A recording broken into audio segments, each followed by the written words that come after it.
오징어 게임 성공이 독. 중 장기 적출로 향한 세계의 시선. 오징어 게임 성공의 최대 수혜자는 중국이라는 분념이 심심찮게 나온다. 드라마의 전 세계적 인기 속에 냉큼 관련 상품을 찍어낸 중국이 짭짤한 이익을 챙겼다는 볼멘 소리다.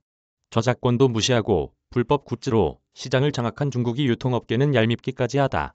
그러나 중국도 마냥 웃고 있을 수만은 없게 됐다. 오징어 게임 성공으로 오히려 자신들의 지부가 드러났기 때문이다. 17일 데일리메일 호주파는 오징어 게임 속 불법 장기 적출이 중국에선 매일 벌어지는 현실이며 국제사회는 이를 막을 힘이 없다고 설명했다. 강제 장기 적출? 중상모략. 오징어 게임이 공개되기 불과 일주일 전 유엔 인권 최고대표 사무소는 생체 장기 적출 의혹에 대한 중국 측 답변서를 공식 발표했다. 9일 포브스에 따르면 중국 정부는 8월 보낸 답변서에서 아취어이 수집한 강제 장기 적출에 관한 목격자 증언이 모두 조작된 것이라고 반박했다. 중국 정부는 관련 증언이 중국 인권 문제에 대해 반복적으로 중상모략을 일삼으며 유언 비어를 퍼뜨리는 모략자로부터 나온 것이라고 주장했다.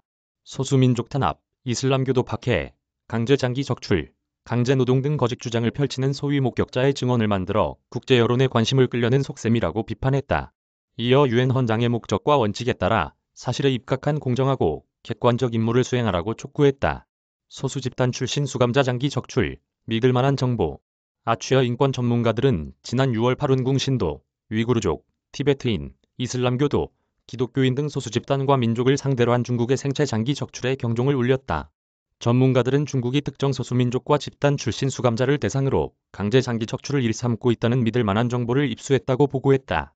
그러면서 장기 적출을 위한 혈액 검사와 초음파, 엑스레이 검사 등이 사전 동의 없이 행해지고 있으며 검사 결과는 적시 적출이 가능하도록 생체 장기 데이터베이스에 등록된다고 폭로했다. 또 수감자로부터 적출되는 가장 흔한 장기는 심장과 신장, 간, 각막이며 장기 적출에 외과 의사와 마취관 의사 등이 동원된다고 설명했다. 전문가들은 수감자들이 민족과 언어, 종교에 따라 차별 대우를 받는다는 보고에 깊은 우려를 표한다고 덧붙였다. 산채로 끊임없는 생체 장기 적출 의혹. 유엔 인권 전문가들은 2006년과 2007년에도 중국의 강제 장기 적출 문제를 제기했다. 국제사회 압박 속에 중국은 2014년 처형된 수감자들로부터 장기를 적출하는 일을 중단했다고 밝혔다. 본인 동의하에 장기 기증을 받도록 한 국제의료 기준을 준수하고 있다고 주장했다. 하지만 산채로 수감자의 장기를 적출하는 생체 장기 적출에 관한 의혹은 끊임없이 불거졌다. 영국에서 만들어진 중국조사위원회는 2019년 증언 청취 결과 등을 토대로 한 해 9만 건의 장기 이식 수술이 자행되고 있다고 주장했다. 처형된 수감자의 장기 적출 역시 근절되지 않았다고 밝혔다. 2019년 9월 1일 장기 매수자로 위장한 위원회 조사관과 중국 산둥성 옌타이시 인민해방군 107호 병원 펑젠동 박사의 전화통화 내용은 이런 의혹을 더 짙게 했다. 다음은 통화 내용 일부다. 조사관. 가능하다면 가장 빠른 경우 얼마나 기다려야 하는가? 펑젠동 박사. 좀 더 일찍 전화했으면 오늘이라도 할 수 있었다. 조사관. 무슨 뜻인가? 펑젠동 박사. 그러니까 오늘도 할 수 있을 거란 뜻이다. 우리 병원은 풍부한 간 공급원과 기증된 장기를 가지고 있다. 간 공급원이 상대적으로 풍부하다. 조사관. 거의 매일 장기를 적출한다는 건가 아니면 잃지 않은 장기가 있다는 건가? 둘은 또 다른 문제다. 펑젠동 박사. 매일은 아니지만 우리는 매달 장기를 확보한다. 빠르면 평균 일주일 만에 장기를 확보한다. 중 지부 드러낸 1등 공신 오징어 게임.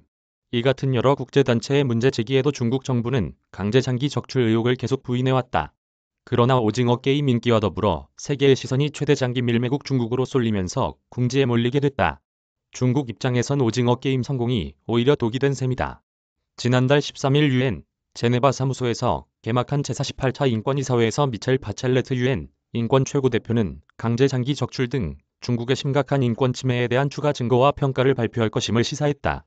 바첼레트 최고대표는 중국 정부가 인권 전문가들의 진상조사를 허용하긴 했으나 접근에 제한이 많았다.